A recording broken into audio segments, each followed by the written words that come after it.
Come stop and take a trip down on my block where you see hidden potential, young minds sharper than Ginsu, and ain't afraid to speak their mind if they got something against you. We standing with you, we tackle issues like civic pride. Hate will cease to exist, let's put our differences aside. From my side to your side, from Dutchtown to South Side, from Penrose to North Side, from Benton Park to Old North, the West End, the West Side. We blessed when we step out, we stand down, rise up, stand together, wise up.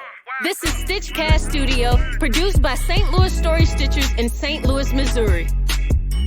The StitchCast gets together and has a discussion about cancel culture in this week's episode of StitchCast Studio.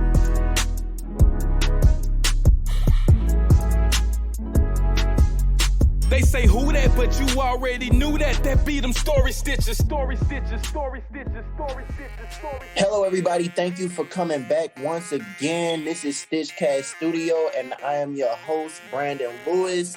And I'm accompanied by three members of our StitchCast. Today, we're going to talk about cancel culture. Is it a good thing? Is it a bad thing? We're going to figure it out. We're going to sort out a few things about it today. With that being said, let's hop right into it. How do y'all feel about that? Is it good and bad? Is it just one or the other?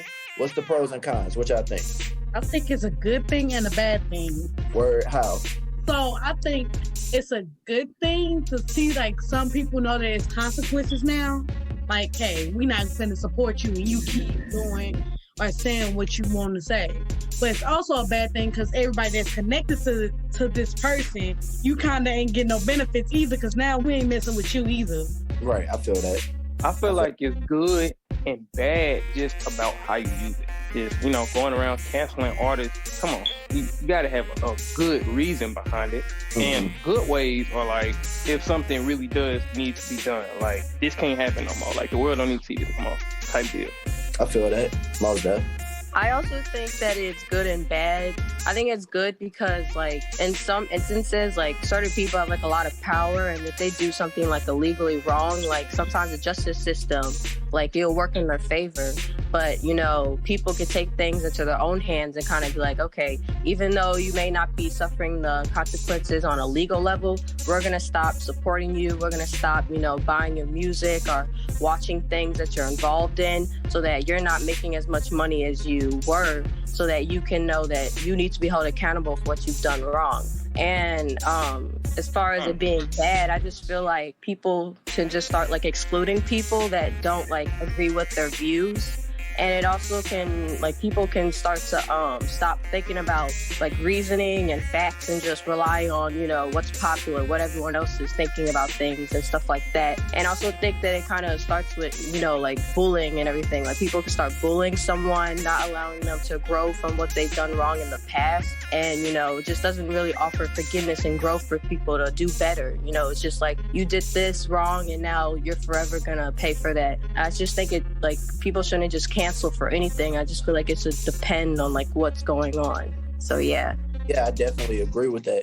It's not like everybody pretty much agrees that it's not all good or all bad. It's a good tool to have, but that sometimes people overdo it a little bit, which I definitely agree with. I think it's good that we're finally understanding that it's power in numbers, and that the people that do the supporting and that do the spending the money are the people that make the decisions. But I guess the hard thing is deciding what's worth canceling somebody for. So that's a good point. Those were all good answers. If y'all had to draw the line somewhere, what's an example, if y'all could think of any, of somebody? Colin Kaepernick. Word. I'm sorry. I had you, Colin Kaepernick. I feel like since the need, this is just how I feel, okay? I'm not going to sit here and say the national anthem don't mean nothing, but the reason he took a knee is because he felt like what they were saying was nothing in the national anthem. Like, they're not really supporting who I am and what we do, if you get what I'm talking about. So the fact that he took his knee, they blacklisted him. He can, no team now. And he was one of my favorite quarterbacks, but, it happened. And you're taking away this man's his whole inspiration, the thing that he's been training to do his whole life, like top 1%. You know how they give you the statistics in high school. They're gonna say it's gonna be like a couple percent of you who could actually make it to the league. a person who sat there and took that chance, took their whole life to do this one thing, and they took it away from them because of the power they got, like you just said. Most of. So you feel like it wasn't justified, and I definitely feel that. And I think the NFL has actually changed their stance recently. I'm not sure what the deal is with him being reemployed by them or whatnot. I don't know where the stance is on that. But more people are kneeling in the NFL without consequences, and he kind of had to be the sacrificial goat for that. But yeah, I feel that. What's some other examples of people? Yeah, I feel like was unjustly canceled. They got mad at Cardi B for saying, "I won't let my daughter listen to me." As a parent, you set the standard of what your kids can listen to. Just because it's out there don't mean your kid has to listen to it. Right. You should control what your kids listen to. Cardi B, like she said, I am not for a kid. So if you let your kid listen to that, that's on you. She's not putting music out here for a kid audience. That's not her audience. Right. So you mad that she putting the music that she wants to put out, and you want her to stop making it because you don't want your kids to listen to it. I don't get that. As a parent, you make sure your kids don't watch whatever you put the little censor or whatever. But then again, they gonna hear it anyway. Your kids got friends and they friends got friends. So you're not stopping them from doing anything nowadays. So I feel like the way for the parent to prevent that is to get that out of herself. Mm-hmm. Get that out of the child or out of the parent? No, out of the parent. Like, I need to stop listening to rap music, or not rap music, but you know, the shiesty, you know, the dirt and all that, because I don't want my child to end up. Or don't listen. Or don't listen to it with your child in the car. Like, once she get out or whatever, or you in the car by yourself, listen to it. Yeah. So, and that's actually a very divisive debate itself. Now, and all of these answers are opinionated, but when it comes to music specifically, explicit music or whatever the case is, how much of the responsibility do y'all believe falls on the artist, and how much of the responsibility falls on the parent? I believe it's a 50-50 thing. The artists knowing what they say, they making it to a certain audience. As a parent, you get to say what your child listens to and what your child does not listen to. Mm-hmm. So it's a 50-50 thing. The artist put it out there. The parents, if you don't want your child to listen to it, don't play it. Most definitely. Honestly, I feel like as a parent, it's your responsibility to teach your children, you know, what's right. And I just remember when I was growing up as a kid, my parents, they wanted us to listen to, you know, music that was appropriate for our age. So that's what I was exposed to. Like, we would listen to the gospel station or whatever, or listen to the songs that come on Disney Channel or whatever. I didn't even really know about songs that were secular, or things that were inappropriate. I didn't even know about them because my parents, you know, exposed us only to things that were appropriate for our age. So I guess it's just matters about, you know, mostly the parents' job, in my opinion. I feel that. I think that's one of them things that I go back and forth with. But I don't think under no circumstance do I think you get to tell a painter how to paint. You know what I'm saying? If art is expression or whatever, and you're expressing what's in you to express. And you know, if you don't like country music, you don't get to tell country artists to stop making country music or whatever, you know what I'm saying? Because you don't like it. So yeah, I definitely understand. I think that any way you slice it, the artist has to take some responsibility for what they're saying. Like you should definitely acknowledge that you have power as an artist. You have influence, and what you say holds weight. But at the same time, especially if you're expressing what's purely you or whatever the case is, regardless of what your truth is, if you're expressing your truth, then I don't know who gets to censor you. I was actually just watching a hip hop documentary, and the part of it that I'm on is talking about the people that when they first started making quote unquote dirty music or whatever, explicit lyrics and all of that, and how a bunch of people were in an uproar. Some record shop owners were getting arrested for selling certain records that people tried to ban or whatever, you know what I'm saying? They had to go to court about it. And eventually it was ruled that freedom of speech does extend to music or whatever, so they get to say whatever they want to say. But okay, yeah, do y'all feel like anybody ever gets successfully canceled, or do we eventually forget about whatever the transgression is that we canceled them for and move forward? It depends on what you did. It really do. Mm-hmm. It's some things I can overlook that you may have did, but it's some stuff I'm like, whoa, that's too major for me just to like turn a blind eye and just keep supporting you. So it depends on what you did. So what is your let's get into this. Where do you draw the line as far as what people do and if you can still support them? I feel like how you feel about something, do not put that off on somebody else. Mm-hmm. So that right there, like if you feel like you're gonna offend somebody, you probably 99.9% should not say it, depending on what it is. So if you feel like it may hurt somebody, just don't say it. I feel you. The person who's speaking, they have to care. They do, but then again, don't be out here just saying whatever, and then when you all of a sudden get canceled, you back here like, I don't know what I did. What did I say? What happened? You don't get to stay and do whatever you want to, and then when the consequence comes, you over there crying like, no. Take it like a man, like you was taking the words and you was saying it like a man, take it. So let me ask y'all this. Is cancel culture the enemy of free speech? I wouldn't think so. Word. You know, what about the rest of y'all? What y'all think?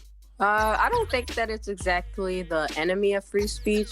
I do think that when people think about like cancel culture, they might, pause and think about what they'll say more than if, cancel culture wasn't a thing. It can be limiting sometimes because people might be afraid to like speak about certain things in fear of being canceled by people. Right. But I also think that it can help people, take time to actually think about what they're about to say before something comes out of their mouth.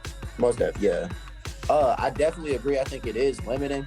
And not only that, especially when cancel culture first became a thing, because it's still pretty new, I think there was a dramatic shift. You know what I'm saying? All of a sudden, things that nobody cared about, everybody was caring about. And I also think that it was like a learning experience. You would see somebody get canceled for something, and it might have been something that you, in all honesty, just said last week or just did last week. You know what I'm saying?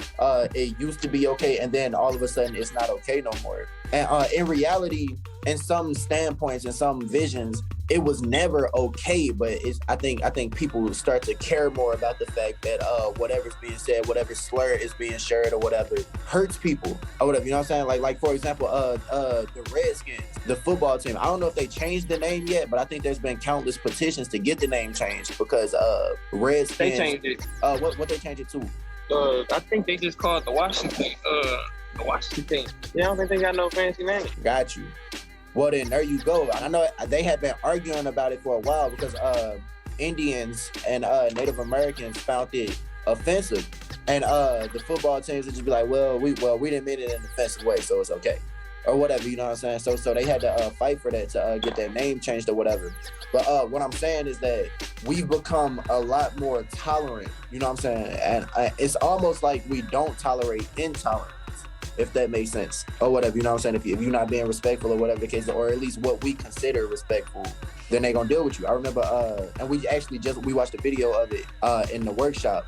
J. Cole put out a song in response to No Name calling people like him and Kendrick Lamar out during the George Floyd protest. She called out artists that have discographies full of uplifting Black people and Black culture or whatnot, but said that they were quiet while the protests were going on or whatnot. So she called them out about it. And he put out a song, and one of the lines was, there's something about the Queen's tone that's bothering me.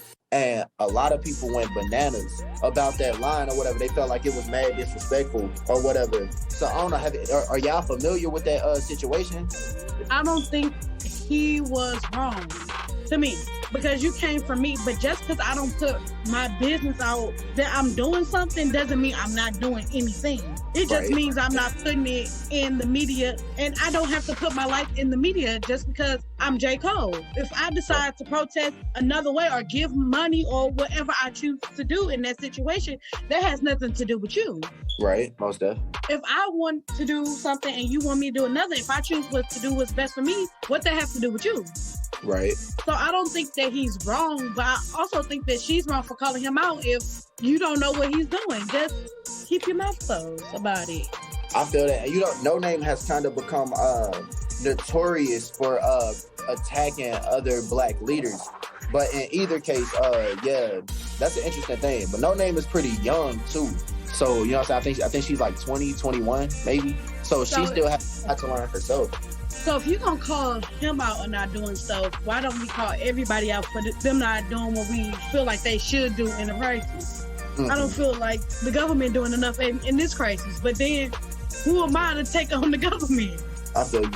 Well, she definitely do a lot of calling people out, and there is usually a pattern with her specifically where she say something that piss everybody off, and then she delete her social medias for a minute, and then come back, then die down a little bit. You know what I'm saying? But that's the thing about this social media culture, which is, you know what I'm saying, basically the vehicle for cancel culture.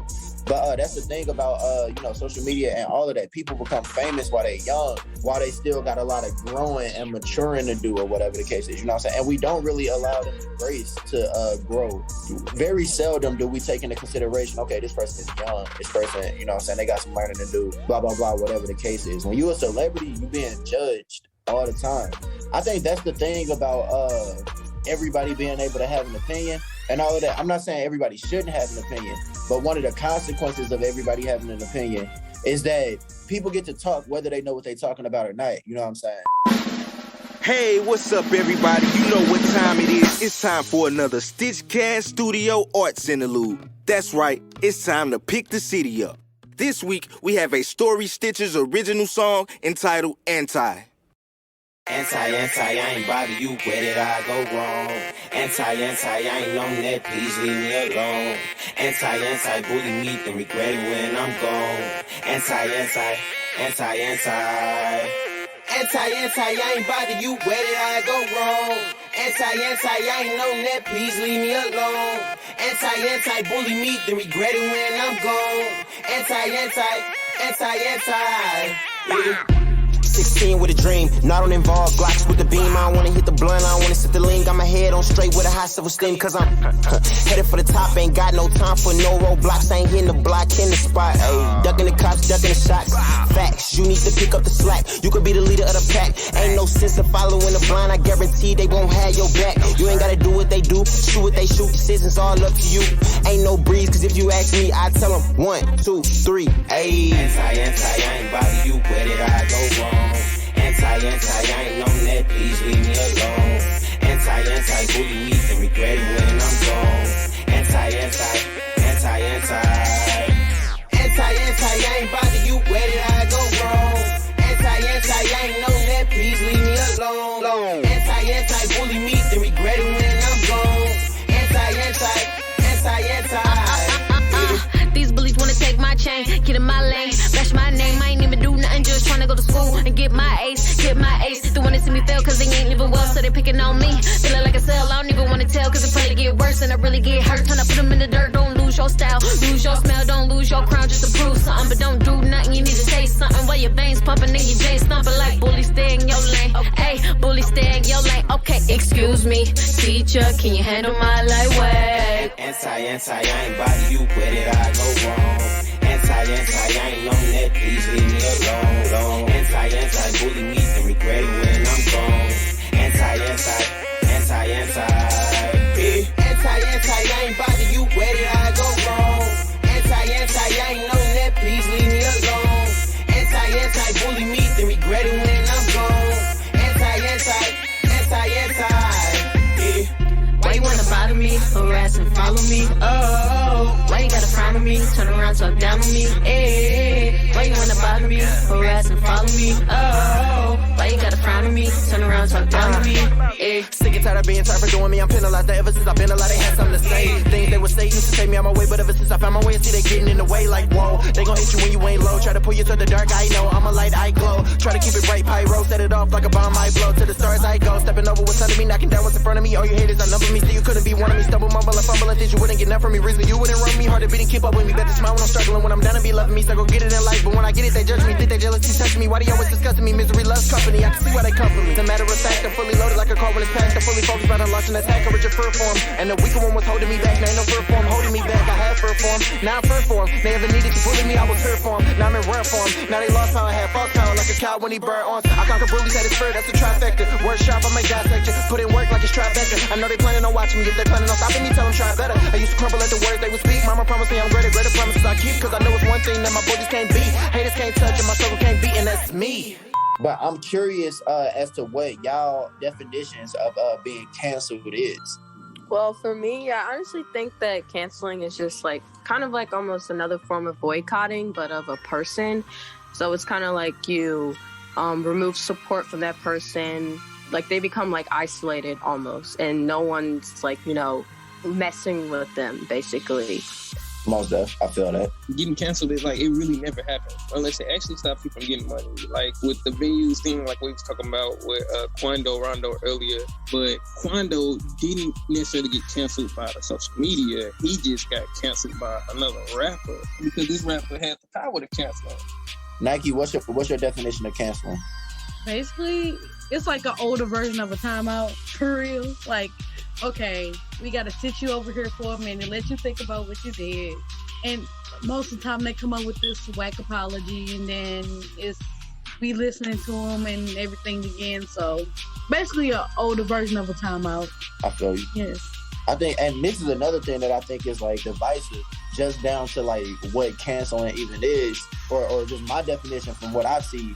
It's when a group collectively decides we're not going to support you anymore. That being said, I don't know if anybody will ever fully get canceled because, there will always be somebody disagreeing with something that you think. That's the one thing that's constant. That's always going to happen. So because of that, I don't think we'll ever be able to fully cancel somebody. But I don't know what y'all think.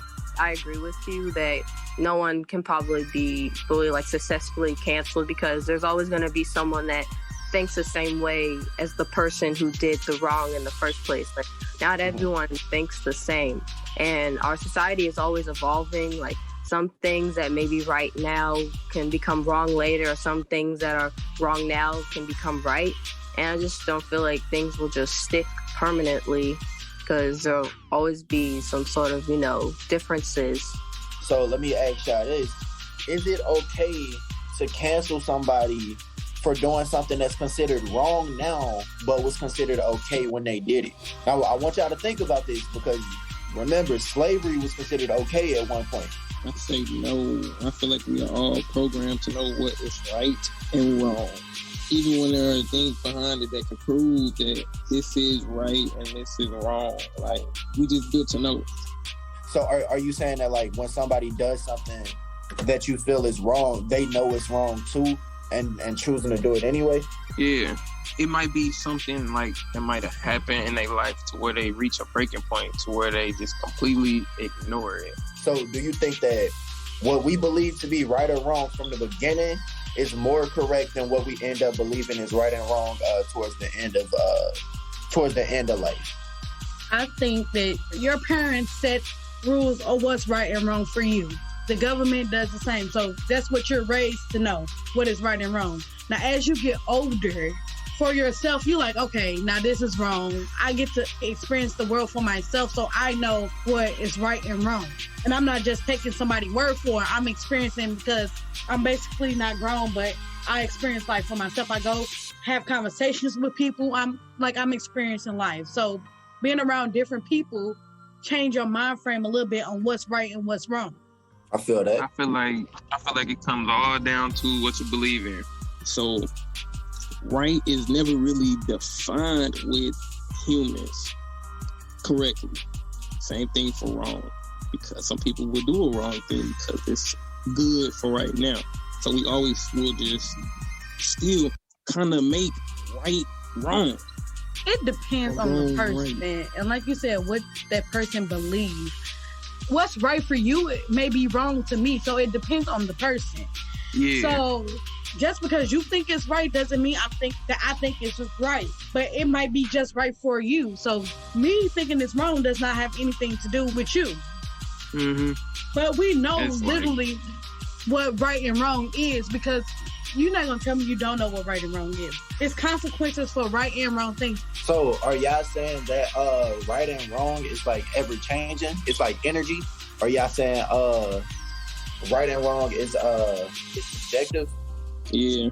I do feel like everyone kind of has a feeling of right and wrong, because you can kind of just tell by kind of like how it affects certain people. Because like, you know, just because a whole bunch of people think something is right at a time doesn't actually make it right, because a lot of people think that way. Just like how you mentioned slavery, like you can kind of just see just like how it affected people. Like people were in slavery and happy with their life, being, you know, controlled and, you know, abused and stuff like that. Like that was wrong. And just because it was okay, it doesn't make it any less wrong. And I just feel that can also be what people think is right. Like sometimes people think something is right, but it's really wrong. And like you can kind of just feel it sometimes, you know? For example, like someone, you know, was abusing a kid, and like it may be the norm in that society, like people being abused and beaten and stuff. But how is that kid affected though? Are they coming out, you know, smiling and happy? Or are they, you know, like traumatized? Like, you know? So I just feel like you can kind of just tell sometimes what is right and wrong based on kind of like how it affects people, and like what feelings is like coming, how people's actions are going to come out because of that, how they're going to think because of that, and you know how it just goes on long term. So going back to the initial question, is it okay to cancel people for things that are wrong but were considered okay and or right during the time that they did it? Yes, I think yes, just because of that. Got you. What about everybody else? No and yes. I feel like if you're okay with correction, like if you understand that that was wrong and you really give a good apology and you sit down for a minute, like I'm gonna take a minute, I'm not gonna say anything, I'm just gonna take a minute and learn about what I said and how I said it, I think then there should be okay, because everybody grows. You can't be mad of something that you just did not know. I feel you. I think in order to do that, you would have to have a pretty thick skin though, right? Nobody gets canceled nicely, you know what I'm saying? So you'd have to have a pretty thick skin, I think, to be able to see through all the insults and all the trash or whatever people calling you at the time, to say, okay, I didn't know this, let me educate myself on it. I don't know what y'all think. I'm not gonna say most. Some people give apology because they're trying to get back to the money. They don't really care about what they did. They know if they give an apology, they gonna forgive him. It's an apology. Okay, he gave him money to this organization. Thank you. It's okay. But if you really mean your apology and you learn, I feel like it's nothing wrong with coming back and be like, okay, I forgive you for what you said. I feel you. Ain't we getting into more subjective territory though? Or how do we know who's genuine in their apologies or whatnot? Because some people, what may come off as genuine to you may come off as false to me. How do we navigate who's being real and who just trying to get to the money? You can't. Like, it's just basically your preference of do you accept the apology or don't you? In order for us to cancel, everybody has the same opinion of canceling you. Right. But that's like when you do something bad to one person and a bunch of people mad at you because the other person mad. So just because you make up with that person don't mean the people that's around them ain't still mad. So you either gonna take it or you're not. So most definitely. I think everybody's point of view depends on where they stand. You know what I'm saying? A 6 look like a 9 to the person on the other side, right? So yeah, I think what we go through and how life shapes us has a lot to do with all the decisions we make, not just with cancel culture and all of that. So that's a good point, definitely. Thank you so much for tuning in to StitchCast. If you're wondering how you yourself can be in a podcast or where you can find more podcasts like this, you can register with Story Stitches at storystitches.org if you're in between the ages of 16 and 24. And you can find all of our podcasts on that website as well. And anywhere else that's streaming podcasts, we have podcasts there. So thank you so much for listening one more time. I want to thank the StitchCast for coming through and having a dope conversation. Peace, y'all. St. Louis Story Stitches is supported in part by an award from the National Endowment for the Arts. Visit on the web at arts.gov. Additional support for StitchCast Studio and Story Stitches art programming is provided by the Lewis Prize for Music Accelerator Award, the Spirit of St. Louis Women's Fund, City of St. Louis Youth at Risk Crime Prevention Grant of 2021. Lush Corporation's The Charity Pot, the St. Louis Violence Prevention Commission, and ReCast. They say who that, but you already knew that. That be them Story Stitches. Story Stitches, Story Stitches, Story Stitches, Story Stitches.